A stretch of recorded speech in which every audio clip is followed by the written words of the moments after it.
On 95.5 The Game. Jason, how are things today?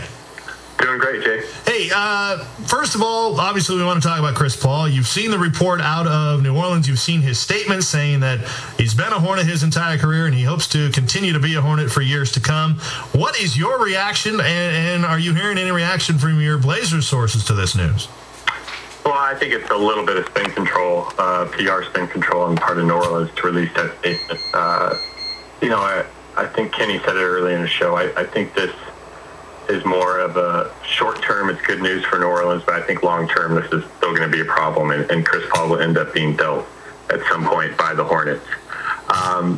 All that is speculation. This is what I can give you as fact from the Blazers standpoint. The Blazers have indeed been in negotiations or in talks with the Hornets, talking about several different scenarios, several different packages. The last, as late as Thursday, they had dialogue. This weekend, Rich Cho had a meeting with Paul Allen to discuss strategy and discuss a plan. It does not look like the Blazers will do a deal for Chris Paul. It just doesn't sound like New Orleans is willing to trade him right now. And this comes from somebody who has been kept abreast of the talks, and because he has players involved in the deal. So it doesn't look like a Chris Paul deal will happen. However, I can tell you this, and I have to be careful just because of my main job with the Oregonian and protecting sources and whatnot, but I will tell you this, in the next 24 to 48 hours, there will be drama on the Blazers front. It's just a matter of how soon I can talk to both parties and get the full story. But there is drama headed the Blazers' way, and that will be played out either tonight or sometime tomorrow, involving a player.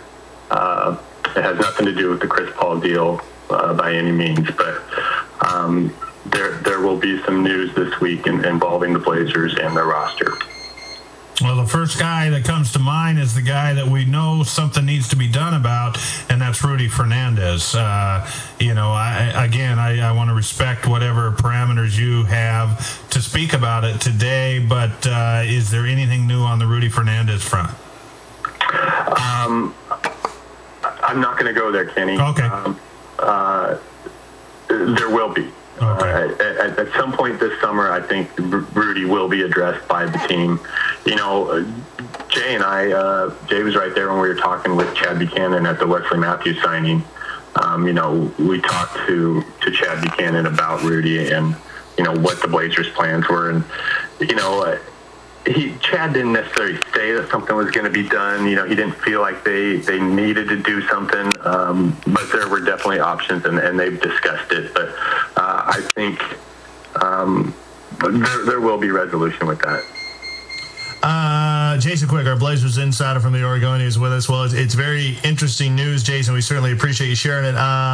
Nate McMillan is expected to formally announce the Blazers this afternoon, sometime in the next few hours, the changes to the coaching staff, and then there will likely be a press conference tomorrow. Is there anything new on that front, or is it pretty much what we've been hearing the last week or so, Bernie Bickerstaff, Bob Osipka, and Buck Williams? Yeah, it will be those three. And I think Nate's pretty happy with those selections. Osipka will be the defensive specialist, will kind of head their defensive outlook. Buck Williams kind of represents that player, that tie to the current players who can relate to a guy who's been in the league. And then, of course, Bernie Bickerstaff has worn many hats during his almost 30 years in the league, from being an assistant to being a head coach to being a GM to being a vice president. He's done it all, and he knows Nate very well. Obviously coached Nate during his first 4 years, so I think that will be somebody that Nate can lean on and be very close with. Nate has always had kind of a right-hand man or a guy he leans on. He used to be Dean, and I think, last year he really became close to Monty and really started leaning on Monty. So I think Bernie will be kind of that right-hand man where Nate bounces stuff off or has that relationship with Bernie, where Bernie can tell him, Nate, I don't agree with what you're doing. Maybe look at it this way. And I think Nate would respect his his view. So, yeah, it will be those three players, or those three coaches.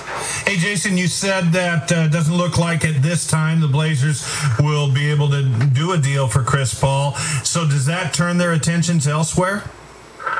I think so, Kenny. I really think they are looking to land a point guard and a starting point guard. And obviously to do that, they're going to have to deal Andre Miller, who has an expiring contract.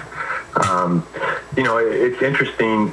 The person who is being kept abreast of these talks with New Orleans confided to him that the Blazers had the best package of all the teams that were presenting stuff. New Orleans favored the Blazers package the most. So I think that's important to keep in mind as this story develops and festers throughout this season. And I heard one of the callers, saying it's very feasible to think of New Orleans being 10, 15 games under 500 by the trading deadline. And, if that happens, you could certainly see where Chris could become disinterested and become a cancer, so to speak. And, it's worth it for them to deal. So the Blazers, as I've said throughout this, have the assets to pull off a major deal, be it with New Orleans, New Jersey, whoever. So I think we will see a different starting point guard, if not by opening day, at some point this season. Do you have any insights on who that might be? I don't, Jay. Okay. I really don't. We had to ask. I wish I did. I know. I hear you. Jason, I got to ask you one more question before you go. When you were saying earlier about how you really believe there's going to be you're going to have some Blazer news for us in the next 24 to 48 hours, you used the word drama rather than a transaction or something like that. I got to ask you, can you say anything about why you used the word drama? Well, because it's not going to be, it's not a finality where it's a deal. Okay. It is going to be the continuation of a saga, I think we can say. Okay. Where there will be kind of some demands made. Okay. Does it have anything to do with Kenny Vance? Because he has a lot of drama in his life. No, but it does have something to do with Brian Wheeler. Really? No. Come on. My heart stopped for a minute. What are you talking Wheels about? isn't here today, but it's a scheduled vacation day. So, hey, Jason, great to hear from you. Thank you so much. Always great insight and information. And please, if you're able to share more with us on this developing story, please give us a call. I will keep you all abreast. So keep listening to 95.5. I'll call in as soon as I get everything tied up. Thanks, Jason. Appreciate it. Okay. All right, Jason Quick, our Blazers insider. Very interesting news. Well, if anything else, it just gives you a reason to keep 95.5, the game, turned on 24 hours a day for the next 48 hours. Woohoo! Yahoo! Just listen in, people. All I got to say to that is, what